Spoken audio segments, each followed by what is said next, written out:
Bonjour à tous et bienvenue sur apprendre-suédois.com. Je m'appelle Thierry, je suis avec ma copine Sana. Oui, it's me. Hey Sana. Hey, Na. nah. Na. That's me. C'est moi qui ai le micro. Na. Na. La raison pour laquelle je répète na sans interruption, c'est que c'est un peu le thème de cette leçon, c'est la forme définie des pluriels. C'est la forme définie des pluriels en fait, c'est le thème de cette leçon.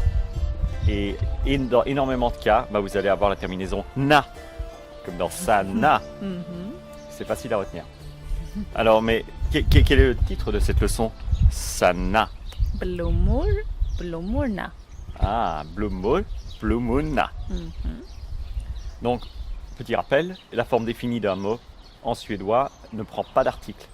Donc, quand on dit par exemple jag kör bilen, la forme définie se trouve à la fin du mobile. Bilen. Je conduis la voiture. Parce que je conduis une voiture, ce serait jag kör en bil. Yeah. Mais la forme définie, c'est jag kör bilen. Alors, qu'est-ce qui se passe quand on a des pluriels? Jag köper blommor. J'achète des fleurs. Et qu'on veut utiliser ce pluriel en forme définie. Alors, on va ajouter le na. C'est là qu'on ajoute le na.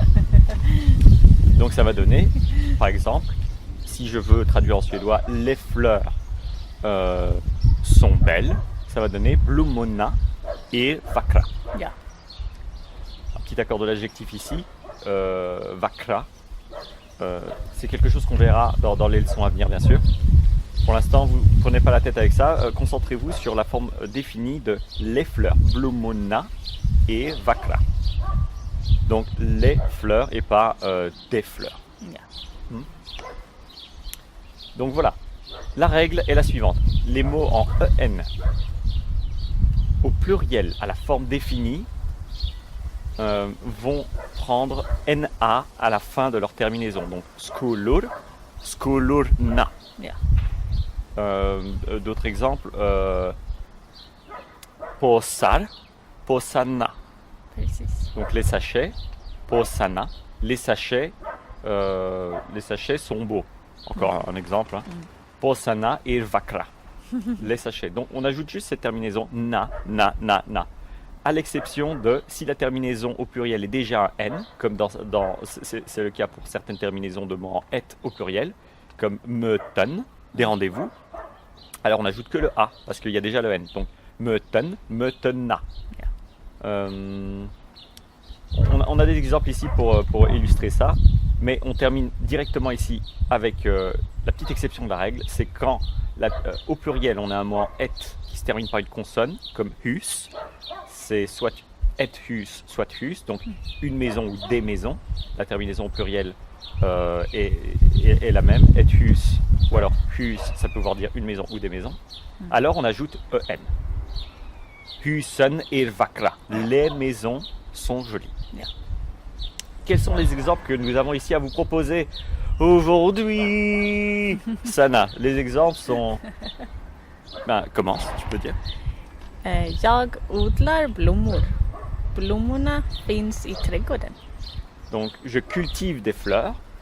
Les fleurs se trouvent dans le jardin. Jag odlar blommor. Yeah. Je cultive des fleurs, indéfini. Et blommorna, les fleurs, finns i trädgården, se trouvent dans le jardin. Un autre exemple, Sana peut-être, le deuxième. Jag röker inte cigaretter. Cigaretterna påverkar hälsan. Je ne fume pas de cigarettes.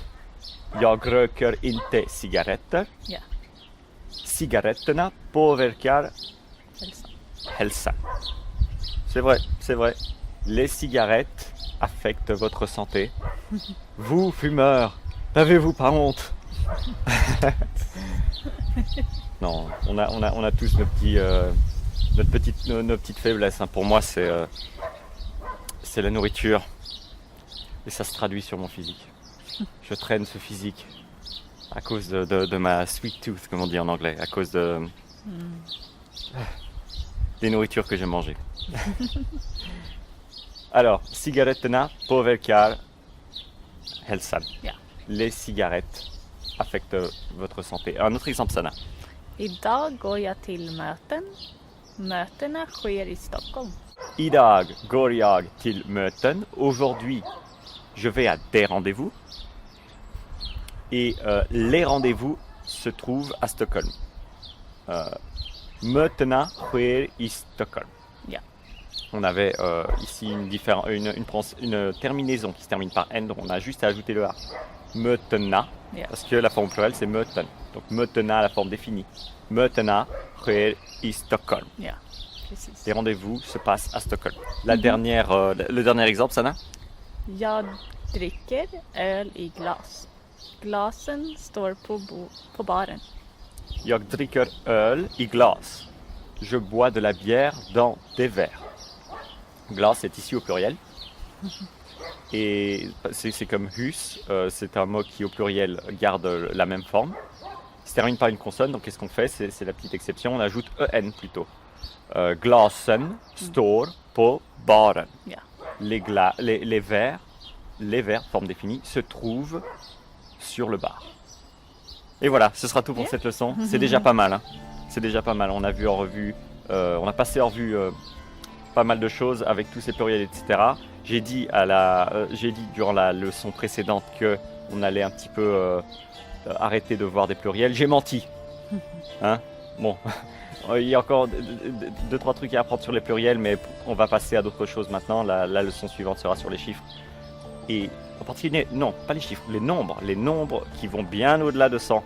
Et on va compter bien au-delà de 100.